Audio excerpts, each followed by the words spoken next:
Fala pessoal, sejam todos bem-vindos. Bora aqui para mais um conteúdo, mais uma notícia, trazendo para vocês as últimas informações diretamente de Brasília e diretamente, claro, dos Estados Unidos. Pessoal, vamos aqui com o Braddock Show, deixando os créditos ao canal do Braddock Show na plataforma do YouTube. Se não é inscrito no canal, se inscreva, deixe seu like e o seu comentário, que isso faz uma enorme diferença para a gente aqui dentro da plataforma. Não se esqueçam, pessoal, de ativar o sininho das notificações para ficar por dentro de tudo que acontece no meio político. E não se esqueçam também, pessoal, de comentar de qual cidade vocês estão nos assistindo. Isso é muito importante, pessoal. Fale, deixe a sua opinião, comente sobre o vídeo. Queremos saber a sua opinião e, claro, senta o dedo no like, que isso ajuda muito na distribuição do conteúdo. Agora, bora para a notícia. McCormick questiona obrigações específicas aplicáveis a instituições financeiras americanas quando o juiz sancionado permanece ativo.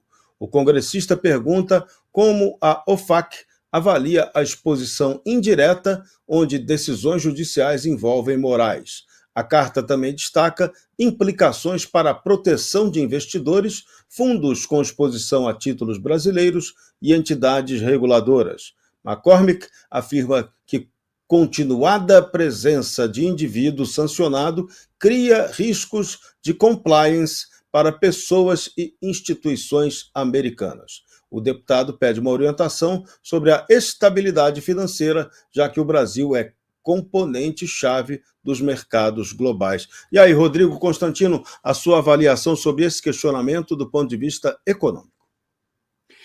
Então, estão farejando aí esquemas para burlar a sanção, né? O próprio Gilmar Mendes andou falando nesse sentido, né? Que no Brasil não ia ter aplicação, os bancos tinham falado isso, sendo que não foi o que veio a público dos bancos, né?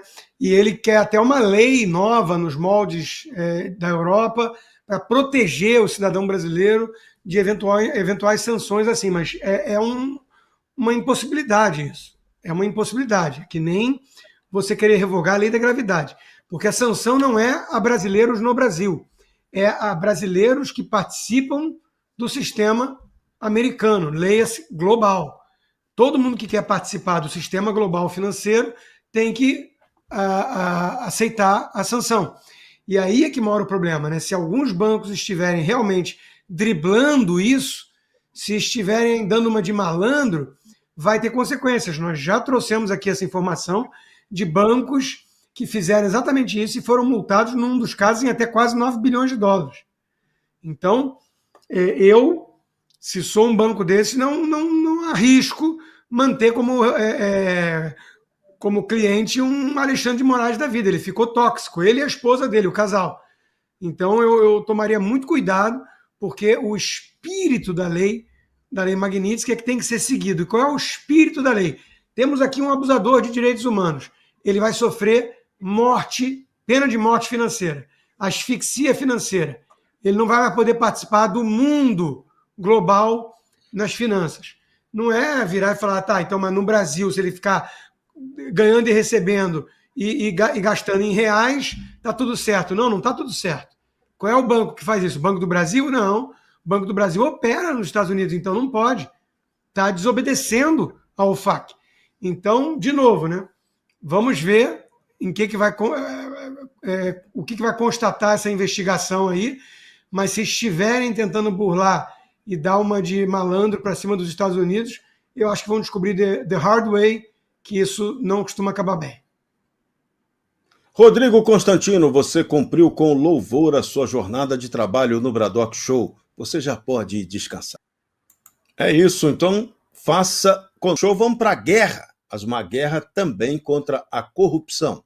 O Departamento de Justiça dos Estados Unidos, sob Donald Trump, está reexaminando um acordo de leniência da empresa Odebrecht, que foi firmado em 2016. A empresa já até mudou de nome, agora se chama Novanor, mas o procurador Edward Martin enviou uma carta no dia 24 de setembro, cobrando explicações de Andrew Weissmann sobre a negociação.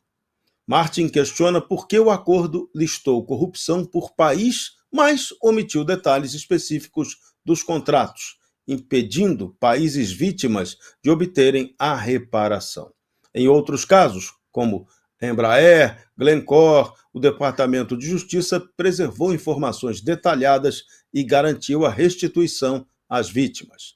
A Odebrecht pagou 3,5 bilhões de dólares em multas, sendo 2,5 bilhões para o fundo da Lava Jato, depois desfeito pelo Supremo Tribunal Federal.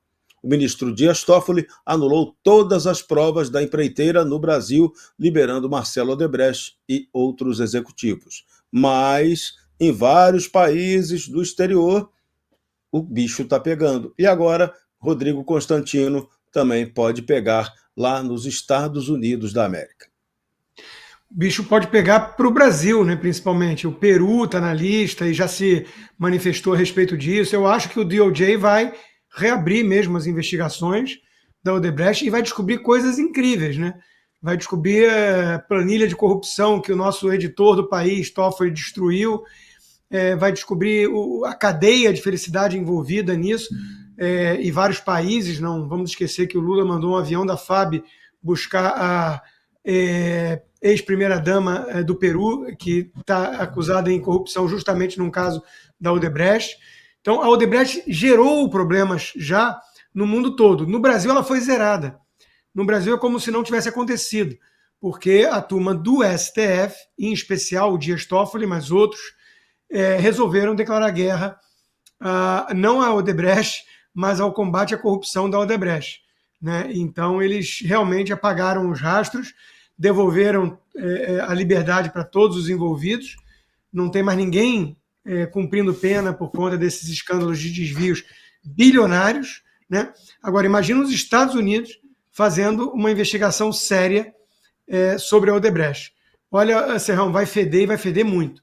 Vai chegar até aqui, esse fedor, né? E muita gente vai começar a se complicar de novo, porque eu quero lembrar, né, que as pessoas esquecem, a memória é curta, a gente vai focando no que está vivendo no dia a dia, mas a Operação Lava Jato foi um marco no Brasil e alimentou a esperança do povo brasileiro no fim da sacanagem, no fim da impunidade dos peixes graúdos. Ali o Marcelo Odebrecht acabou preso, cumpriu pena preso, né? Vários bagres e peixes muito maiores, tubarões, né, barracudas, vários foram para trás das grades, com desvios de bilhões. Tinha a planilha da Odebrecht com apelidos: a Narizinho, que é a Gleisi Hoffmann, o Nervosinho, que é o Lindbergh Farias, e por aí vai, né? Quer dizer, não, o Nervosinho acho que era o Eduardo Paes, agora nem lembro, né? Mas tinha apelidos, cada nome dos envolvidos que recebiam dinheiro desse escândalo, né? Que foi uma fortuna, 700 e poucos milhões de dólares que estão sendo investigados agora, porque nos Estados Unidos também houve ali, pelo visto, um acordo de leniência camarada, que poupou muita coisa que não precisava ter poupado. É isso que eles estão pensando em reabrir. Então, não importa que mudou o nome, não importa que mudou o comando, é a mesma empresa, são os mesmos esquemas rastreados, e os Estados Unidos, dessa vez, um país sério, indo atrás dos corruptos. Eu, se fosse um deles, não ia dormir tranquilo, não. Com certeza absoluta, aqui Bradock Show. Você quer uma solução bacana para equilibrar seu este assunto? Aguardo a sua resposta rápida e abrangente. Semper Fi, que é o lema dos Marines, Semper Fidelis. Rich McCormick, membro do Congresso. Então veja, Gilmar, não somente não tem essa história de que os Estados Unidos estão recuando, como também nós temos esse novo desenvolvimento relacionado aos bancos que estão achando que não tem ninguém vendo o que eles estão fazendo. O que o Rick McCormick pediu é simples. Já que os bancos brasileiros estão interpretando de forma alucinada a Lei Magnitsky, eu peço ao Departamento do Tesouro que cite especificamente as obrigações que eles devem cumprir. Então, eu agradeço muito aqui ao ministro Gilmar Mendes que nos deu essa confissão de bandeja, dizendo que os bancos não estão cumprindo, pelo menos em parte, a Magnitsky. Certamente, o Departamento de Tesouro dos Estados Unidos vai achar essa informação muito interessante. Agora, se eu fosse da Faria Lima, e eu tenho falado isso, eu estaria de olho.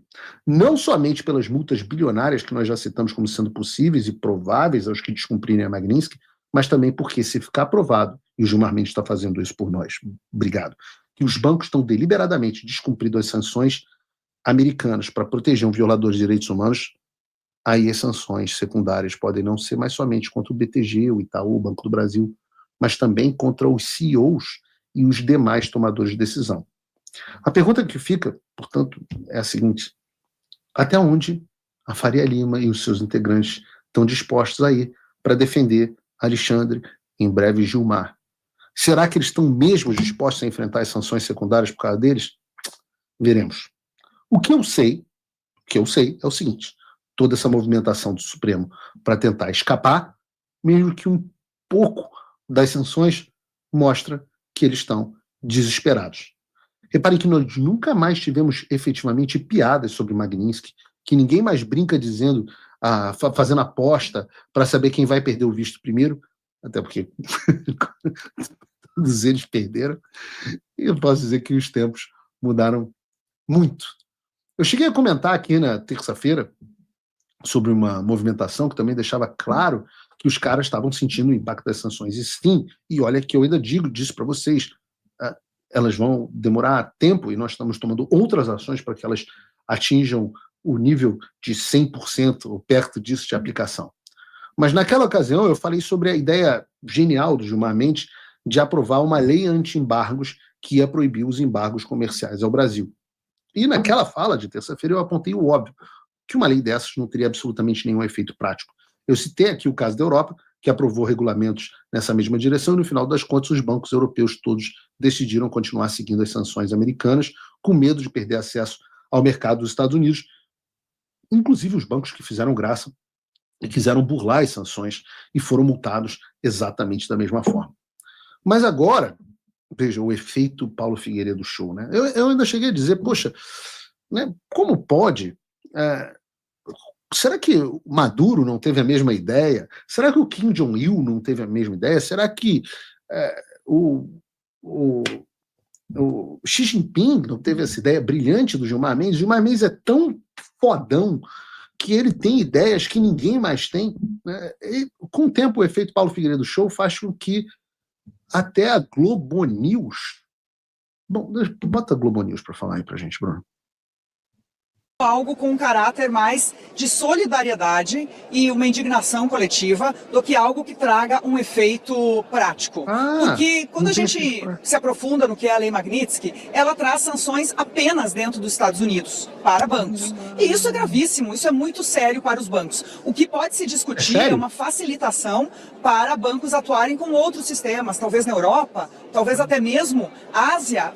Estou dando aqui ideias do que eu ouvi já aqui dentro do Congresso. Porque na prática a gente vê uma grande indignação no Supremo. Eu cheguei a ouvir de um ministro do Supremo que se o governo federal não conseguisse proteger os seus servidores, porque se a gente olhar ministros, e especialmente os ministros do Supremo, outras pessoas que foram alvo até agora e que são servidores públicos, se o governo não consegue proteger os seus servidores públicos, esse ministro me disse, eu preferia receber um saco de dinheiro, então, porque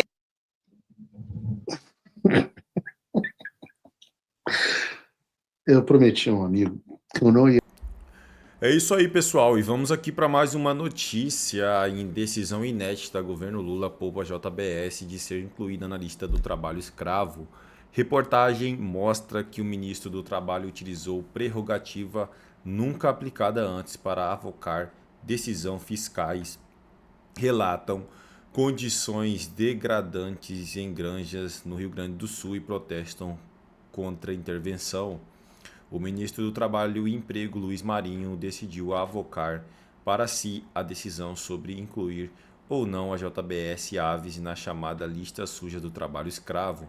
A medida, conforme reportado pelo portal Metrópolis, é inédita desde a criação do mecanismo em 2003 e tem pedido há semanas a formalização da autuação contra a empresa do grupo JBS, controlado pelos irmãos Wesley e Joesley Batista. O caso remonta a abril deste ano, quando auditores do Ministério do Trabalho identificaram pelo menos 10 trabalhos em condições análogas à escravidão em granjas fornecedoras da JBS Aves, no Rio Grande do Sul.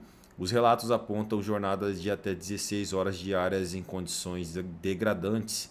Em despacho de 9 de setembro, a consultoria jurídica do Ministério considerou legítima a decisão de Marinho, diante da notória complexidade fática e jurídica, da extrema gravidade das alegadas infrações e do potencial de alcance nacional das consequências jurídico-econômicas decorrente do resultado final do processo, mostra-se adequado e recomendável o exercício do poder avocatório, escreveu o procurador federal Ricardo Augusto Panquestor Nogueira. A decisão, conforme a matéria, abriu reação interna. Ao menos 9 auditores fiscais renunciaram a cargos de chefia na última quinta-feira, em protesto contra a que classificam como interferência política na fiscalização. Perdão, pessoal. Desde o início do governo Lula, representantes da JBS participaram de ao menos 10 agendas oficiais no Ministério do Trabalho. Em outubro de 2023, o próprio ministro esteve em visita à fábrica da companhia em Lis, São Paulo. Procurada, a JBS Aves afirmou ter tolerância zero com violações de práticas trabalhistas e de direitos humanos. A empresa externou que encerrou o contrato e bloqueou a terceirizada assim que tomou conhecimento das denúncias. Até o momento, o Ministério do Trabalho não se manifestou. É isso aí, pessoal. Agradeço a vocês pela companhia. Se não é inscrito no canal, se inscreva, deixe seu like e o seu comentário. Valeu!